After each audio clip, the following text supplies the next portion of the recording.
Here we go. Get ready, get set for the best movie and pop culture talk in the universe. It's The Good Brothers on Mercado Airwaves with your hosts, Alex Mercado and Mike Mercado. Episode of The Good Brothers. I'm Alex. That's Mike. We are The Good Brothers, the best brothers. We are your highwaymen from New York to LA. Say hi to the folks, Mike. Hi, folks. My good brother. Happy New Year. Thank you for joining us.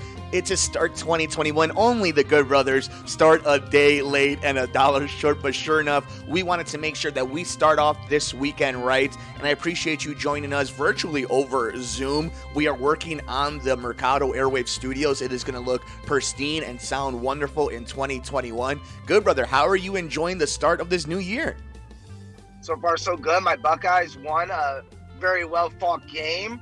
I don't know, man. Things are looking up. Bears might make the playoffs. I got them winning tomorrow, so we'll find out if that plays out. And of course, if you want to see how I think it is going to play out, I actually have put out the numbers. I hit on 66% on my picks this season in the NFL, and as the good brother would attest to, that is pretty impressive when you can not only pick half, but more than half of the NFL games correctly in a COVID season. So I am super proud of how I have in Sports from the Couch on our picks, and a lot of that has to come due with talking to the audience and, of course, doing some research. So make sure you guys are checking that out during the rest of this weekend. But good brother, we have some stuff we want to talk about. That is, obviously, we haven't talked to each other when it comes to the podcast in a few weeks. You know, Christmas has happened. A lot of stuff has came through since New Year's.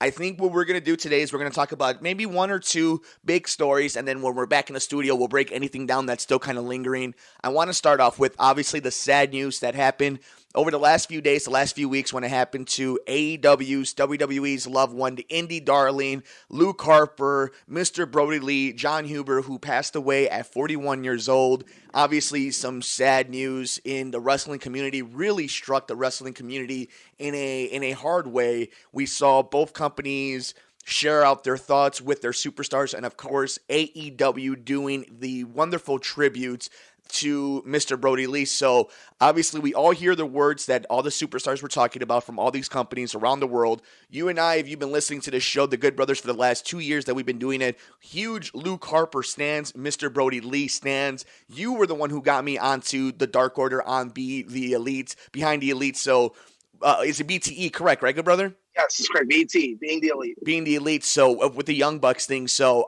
just let me know, what do you think about this terrible news and kind of the aftermath of it? It really sucks because the Wyatt family was one of those things that got me back into wrestling in college because they had kind of hit that, the Shield, Daniel Bryan. That's what really got me into it. And I remember me and my college roommates would use your WWE Network account because we all grew up fans, but kind of fell off because, you're not paying for the pay-per-views. You might not have cable. I know I didn't have cable my freshman year of college because it was a small town sports school. So they didn't really care if you had those amenities. So it was nice to get back into wrestling. And Luke Harper was one of my favorites. It's true. Everyone thought this is going to be Taker 2.0. I think we got to see that at AEW definitely of oh no, he can play this kind of character. One of my favorite wrestlers. His IC title run is one of my favorites against Dolph Ziggler. Everything he did. But I think as just outside of it, you and me have one thing in common work-wise is we get to work in a field we're passionate about. Our peers, there's so many of them at different studios or different gyms in my case, and you all get to know each other a little bit. And the thing he did is what you want to do in any career, is that no one has a bad thing to say about you. Whether you were the top or the bottom, you treated everyone the same. You were respectful and you were loved. And you were beloved, honestly. And I think that's the legacy he leaves. And that's why it was so hard. And it was such a beautiful tribute that they did. And it really, got to everyone. I think what really struck me this time around, too, is you and I, as, we make jokes about it and we're getting older. Obviously we're young in the grand scheme of things. But when you say something like that, there is no true in the grand scheme of things. You're as old as the universe lets you be. So being 30 years old, getting married in 2021, looking down the pipeline of starting a family, and you start thinking that's only 11 years. And to think that that's how fast it could all come to an end. And, he had his son who was 8 years old, who isn't a fucking idiot. Shout out to BTE. But, it's that idea of, like, I can't imagine that. Like, he had so much life left to give, to be with his son, be with his other child, and obviously his wife. But it's just kind of the way the universe goes. And to me, when something like this happens, and it's somebody who's beloved, like you said, it makes you really just kind of, I think 2020, it's really lame to say, but it really did have that. You have to just have a perspective, a retrospective, some empathy, some sympathy, and some acknowledgement of everything that happened and what you lost, what you gained, what you learned. And the Brodie Lee thing at the end of the year, and, it really just helped solidify what 2020 was, which was a year of a lot of just sadness and grief and learning. And I think, whether even you're in the community, and I think his name was Doom, the rapper who passed away. Yeah. I mean, it all happened really fast. It all happened at the end of the year, and when we were all getting ready to kind of just put that chapter behind you. So I think what Mr. Brodie Lee did on top of everything has shown it doesn't matter what the industry is. The most important thing is what montage you make at the end of your life. And at the end of it, he was beloved by his peers, more importantly, his family. And he left this earth with a lot of people believing that there was much more to give. And I think that is the ultimate sign of respect. And hopefully, with all the death, all the loss that we had in 2020, I hope that we bring that to 2021 in a way that we realize how fragile this is. So if you can go see, when this pandemic is over, you can go see your grandparents a little extra, or you can go see your parents a little extra, or you can be a little bit nicer to the people in your office. All these little cliches that we always say, now is the time for that to be real. And I hate preaching about it, but if we're starting a new year and where somebody so beloved was lost at such a young age, anybody can go. We're talking about peak athlete, Yeah, and again, it goes to, I think one thing we could take away positive from him was gamble on yourself. Don't be afraid to leave something comfortable and take a chance on yourself, because he did that. And I would say the last 6 months were the best of his entire career. And he has a very, star-studded career, and he was doing the best work of his life. And he left this, a very stable paycheck to gamble on himself, thinking I'm better than this, and proving, oh wait, he is better than, okay, cool. And he made a bunch of billions and millions of Chili's money. So shout out to Mr. Brodie Lee. Shout out to -1. Shout out to the family, the wife, the young child that won't get to know their... But a rhino. Yeah, won't get a chance to really know his father, who, by all accounts, by everybody in his life, and that's how we could judge a person, that he will be... One of the good ones is gone. So make sure you send out a text message to the people in your life and just show them a little love. And even if it's a little corny, show them some love in your own way. But good brother, I think the best way to kind of end this story of Mr. Brodie Lee is just to say thank you to Mr. Brodie Lee. Thank you to all the performers, and thank you to all the people that give us entertainment in the purest ways, whether it's wrestling, music, movies, your favorite artist, your favorite podcast, in the craziness that it is today. When somebody can bring you joy in so many different ways, I think that's important. So thank you to Mr. Brodie Lee. Good brother. We go from one story that really hit home in so many true ways and really made us reflect on a little different things, to something that came out during the holiday season that made us reflect in a more entertaining way, in a way that kind of brought things back to normalcy, if you will, heading into 2021. Good brother, we're not going to do a deep dive conversation on it, because obviously over the internet, it's not the most conducive way to do it when we're going to be so passionate about it. But let's talk a little bit about Wonder Woman 1984. We're not going to get into... So you want to start with the negative, not the positive. So okay, yeah, I guess so. Let's do it this way. Since because of the circumstances of the recording, let's just go with basic thoughts. Not as many spoilers if we can. We're going to give people one more holiday weekend, which is this New Year's weekend, to finish up on Soul and Wonder Woman and anything else before we go deep down in spoilers. So what did you think of it? Of course, on Twitter and on all over social media, you and I were doing our tweets about the movie as we were streaming it. So what did you think about this movie? Positives, negatives, kind of your overall thoughts that you would really want to give somebody who hasn't seen it yet, if they were looking for your opinion on Wonder Woman 1984, currently on HBO Max and in select theaters. There's really not much to spoil. I watched it when it came out. I thought it was fine. I do think it's one of the lower end DC movies. I quite enjoy a lot more than that.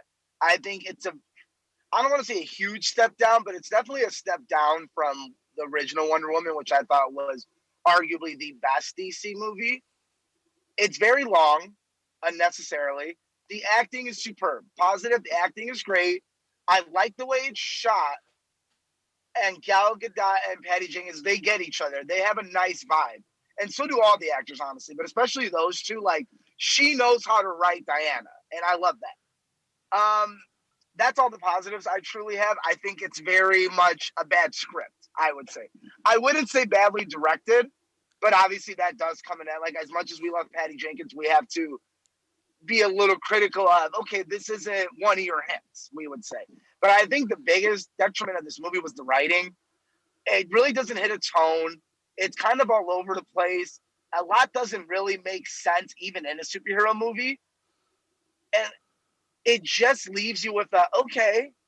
And I think some people say it best where, man, this movie had a lot of pressure because it was pretty much the only superhero movie we've gotten during the pandemic. And we really expected a home run, a grand slam. And we kind of got a single, a leadoff hit, maybe. So I think people were expecting so much more. I think where people get confused is this is how all movies are reviewed. Before Twitter, it was Ebert and Roper. But, you know, obviously with Twitter, we get in that stance of either you love it or you hate it, which I don't think it's either. I think it really comes down to it's okay movie. I mean, if you love it or you do hate it, that's your opinion. I just think people go very harsh on it or very ultra positive for no reason of something can be okay.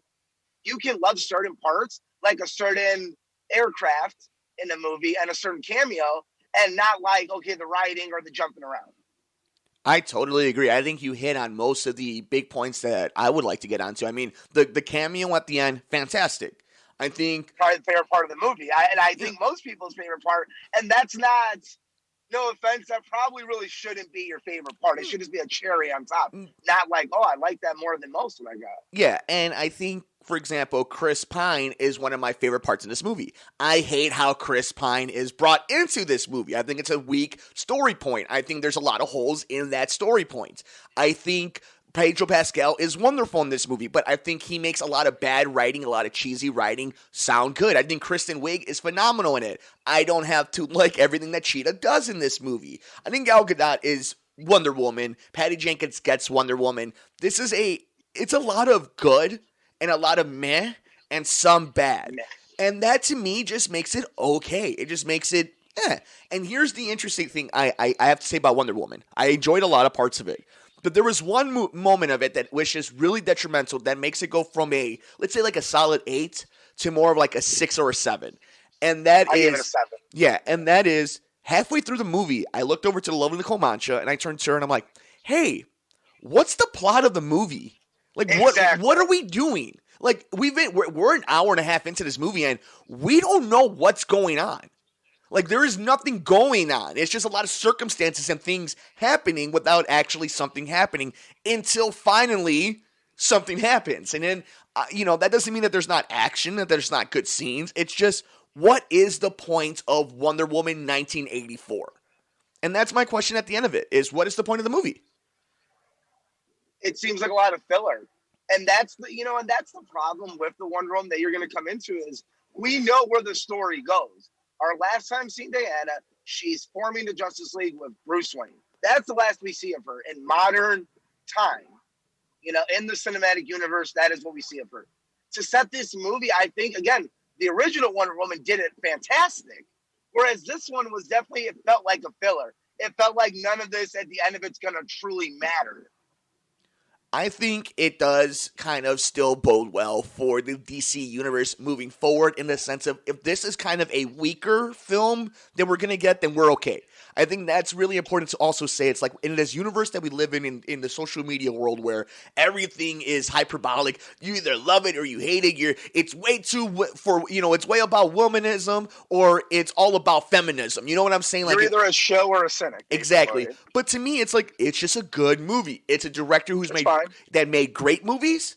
And this is not one of her great movies. Here's the thing, too. It's not that big of a deal because here's the thing. It happens to Christopher Nolan all the time. It just happened this year with him, according to people. Like, as much people love Tenet, he kind of proved, okay, maybe this is the limit. And I think she does the same thing here of like going into their next film. Now you know it doesn't work, tenant-wise. Okay, maybe being too confusing is an issue. Like, I want to be confusing, but it should be rewarding to understand what I'm trying to do eventually, like Inception or Interstellar, where I think Tenet falls into, no, like, if you don't get it, like, you feel like an idiot. And I think that's his mistake, where Patty Jenkins now can go into Woman in Part 3 and be like, okay, this didn't work, this didn't work, this did work. Okay, I got it. And here's the thing. You can see exactly what Patty Jenkins was going for in this movie. So I think that's also a sign of a great director who kind of did it, but didn't quite get all, like you said, your analogy, who got a piece of the ball, but didn't quite get enough of it. And I think that's okay. There's nothing wrong with it. It wasn't a bad Wonder Woman movie. You know, we didn't get Fantastic Four, any three of them. You know what I'm saying? Like, we still got an entertaining movie for what it was. It's just we wanted more because we want Patty Jenkins to succeed, Gal Gadot to succeed, Pedro Pascal to succeed, Kristen Wiig, and that franchise. So I think that, I will say this, it's not as toxic as still the Star Wars universe. No, exactly. And obviously Star Wars isn't a high right now because Mandalorian. Pedro Pascal and Kristen Wiig, I thought were fantastic. Wonderful. They were I wonderful. almost feel bad that I feel like I wish, like I want more of them, and I think we might be able to get. But obviously, one of them I don't think we'll get as much more compared to the other. Yeah. I also think that Cheetah is the Joker, the Lex Luthor, the Wonder Woman. And I don't think she gets that treatment necessarily the entire movie. I don't think she gets it at all. I think this is completely... I think she gets a little. The setup is good. I don't think, and I hope that's because we're going to get more of her. Oh, yeah, no. They set up Barbara and Diana. They do a great job on that. But what they do, when you're talking about Luthor or Joker, when I want to see Cheetah, I want Cheetah to be the focal point. I want it to mean something to me. Exactly. And I don't think that happens. She's almost like Bane to Joker in Arkham Asylum, where it's like, yeah, Bane is a big part of the story, but you're still trying to get to Joker. In this one, I feel like it's more about Max than it is about Barbara, but Barbara plays a big part in the humanity that is Wonder Woman, and that's a little bit into the spoilers, but you know what I'm saying? Like, there definitely is the intertwine that you can see a good director like Patty Jenkins being able to pull off if she pulls it off, Yeah. So with that, good brother, I think that pretty much puts a wrap into Wonder Woman, this easy review that we're going to do. Of course, we'll talk a little bit more as the weeks go on and you're in the Mercado Airwaves studio. With that, I haven't seen this movie yet. It is actually on the docket for dinner tonight. So, on Disney Plus, the latest Pixar movie, one of the movies affected by the pandemic, just like Wonder Woman, is an exclusive now on Disney Plus. Good brother, without giving away too many spoilers, again, I don't know how many spoilers you can give on this movie besides the actual ending of it or whatnot, but this is another movie that's going to be a lot of viewing when it comes to this weekend, with it being New Year's weekend. Tell me your thoughts on the latest Pixar film. I thought it was beautiful. I think Pixar doesn't really make bad movies.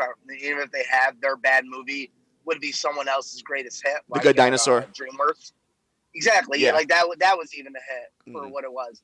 It's a beautiful movie. It is probably visually the greatest animation we've ever seen. I really enjoyed it. I think this movie for the Black community is what Coco was to the Mexican community. Interesting. If you're in that community, this might be your favorite movie. And I completely get that. It's not my favorite. And I think I'll go over my issues real quick is because they're small. I think when you make a Pixar movie, it should be for adult and kids because it's a Pixar company.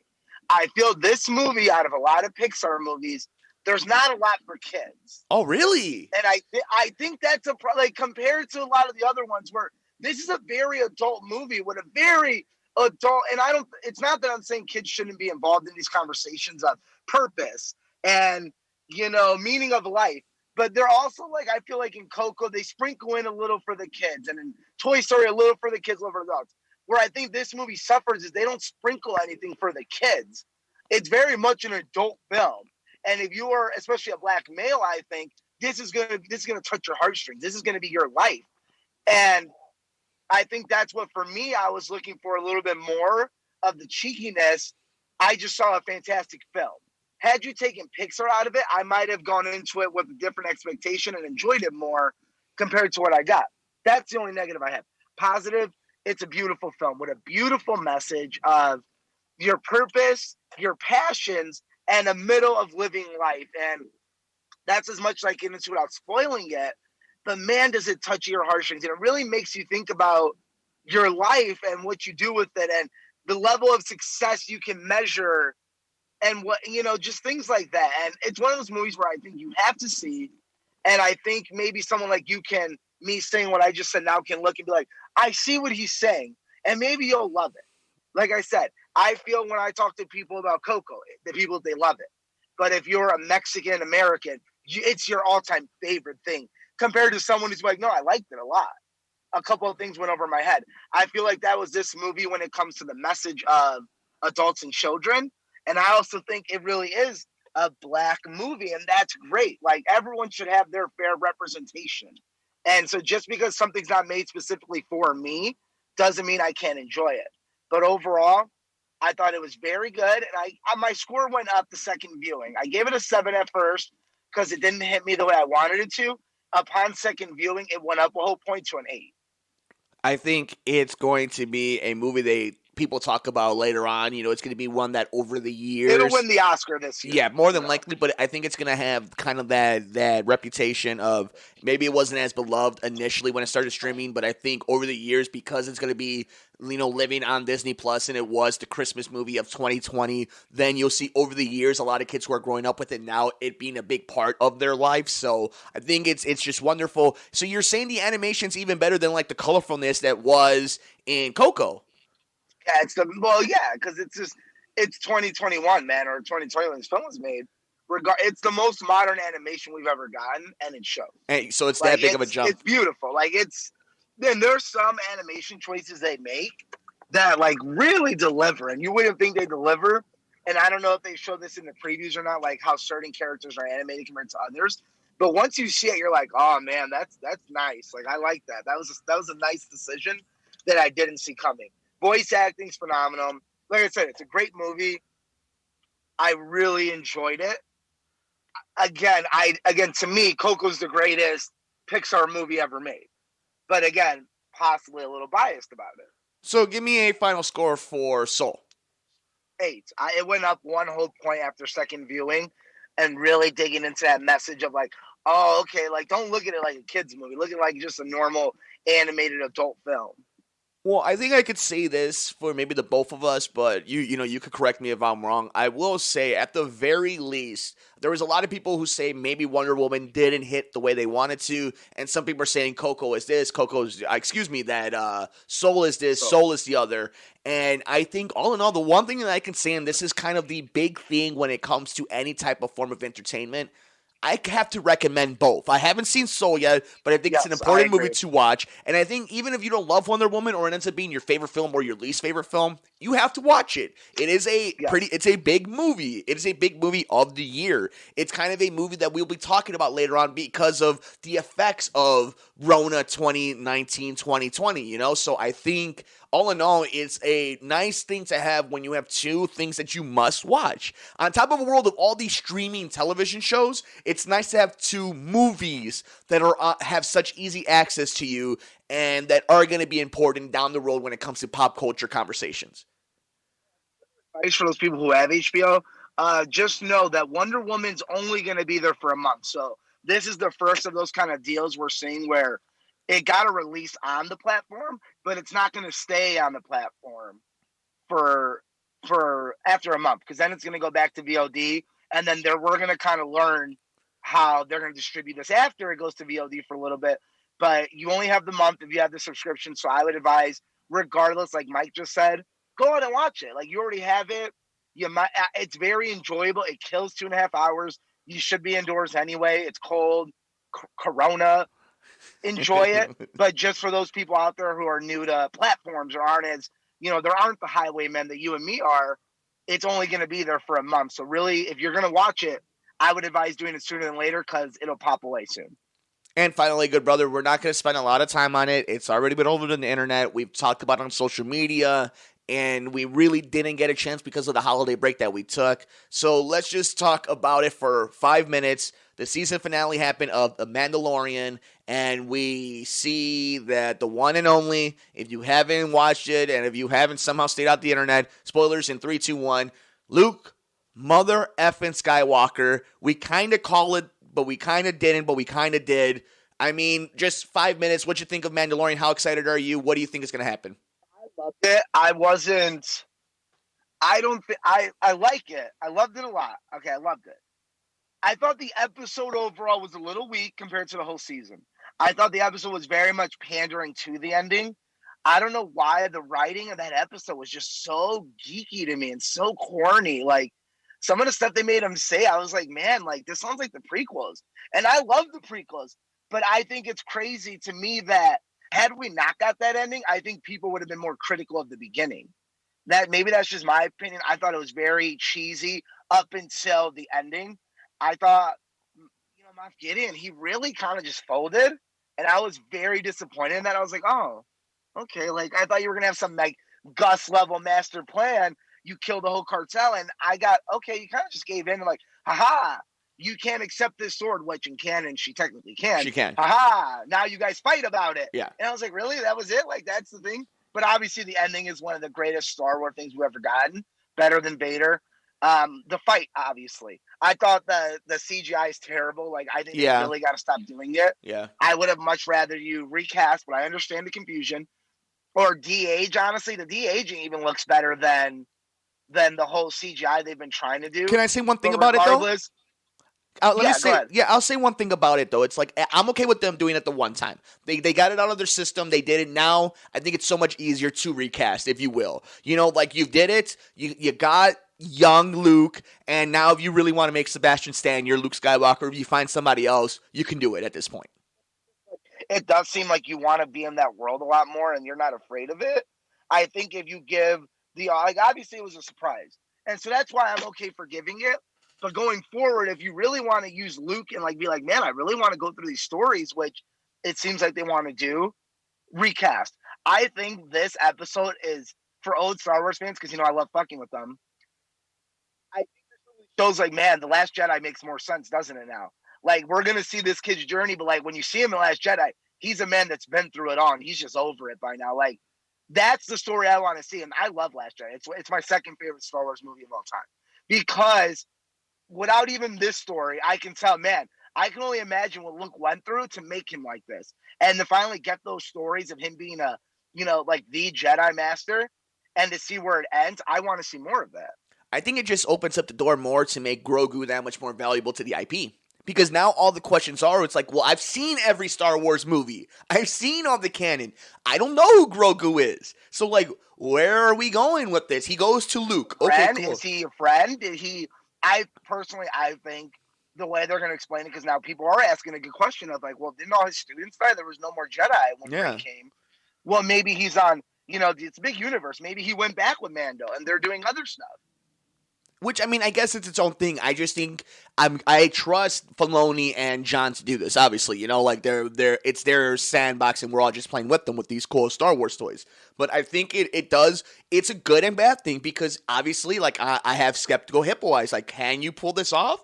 But the best thing you can ask for entertainment is I'm intrigued. So let me see what you do with this character I fell in love with. I fell in love with Grogu. I fell in love with Mando. And obviously I've always been in love with the original trilogy of characters that we love with Leia and with Han and with Luke, and now incorporating Luke with one of the things that we're most passionate about recently as a Star Wars fandom. You can love the prequels. You can love the new trilogy, but nothing has made people more endearing back to the Star Wars fandom than Mandalorian. So to see what they're going to do and if they can pay it off and entwine it with the trilogies, it's going to be really interesting. And I said it I stand by it. I say, this really proves how important The Force Awakens was. And I agree with you where I think we would have gotten movies regardless eventually. But I think The Force Awakens really bringing Star Wars back to the stores, back to the zeitgeist, and it being as popular as it was, whether you believe it's just A New Hope redone. Well, guess what? A New Hope was the most outdated, so it needed to be redone. Absolutely, and I think Mandalorian is kind of just filling in those blanks that we had in expanding canon and video games, so it's kind of all just coming back into full circle. So I'm excited about the future of Star Wars, and I think next week, good brother, maybe we'll do another easy episode, except we'll talk about everything that's dropping on streaming and some of the rare gems that might be dropping in the movie theaters. And if everything is going the way it's going, we keep wearing our masks, these vaccines come out, there might be a chance, good brother, that 2021 we will be in the movie theaters for some huge movies. So maybe next week we'll do our annual special of looking down the list of some of the movies that we're excited about.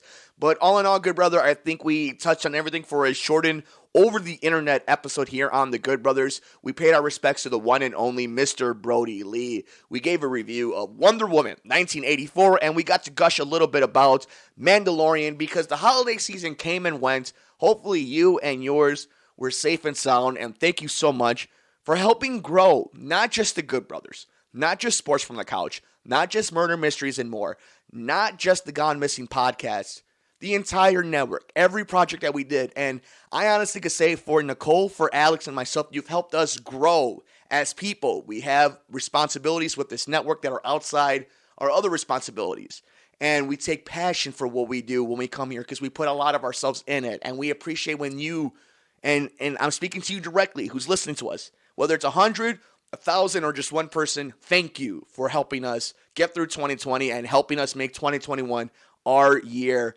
Good brother, thank you so much for jumping on to the Zoom, to putting those AirPods on and jumping on the show for this week. I cannot wait to get you back in the studio and we can tackle all the craziness that will be 2021. But that'll do it for us on this edition of The Good Brothers here on Mercado Airwaves. Thank you so much for making us a part of your day. I hope that you had a wonderful holiday weekend, and I hope you have a wonderful rest of the year, and I hope you make us a part of that year. You can follow The Good Brother all over the universe. He's on Twitter at Mercado21Alex and on Instagram at Mercado2121. I'm on Twitter at Mike M Media, Instagram Mike Mercado Media, and you can follow the show on Twitter at Good Brothers Pod. Become a producer of the show on patreon.com/Mercado Airwaves, home to our interviews with athletes and celebrities that you can get ad-free and before anybody else. That's patreon.com/Mercado Airwaves. And we have swag, guys. Startups 2021, correct? By getting some good swag at teespring.com/Mercado Airwaves. For the good brother himself, Alex Mercado, I'm the good brother, Mike Mercado. We'll see you on the next episode of The Good Brothers here on the Mercado Airwaves Network. Thanks for joining us here on The Good Brothers, here on Mercado Airwaves.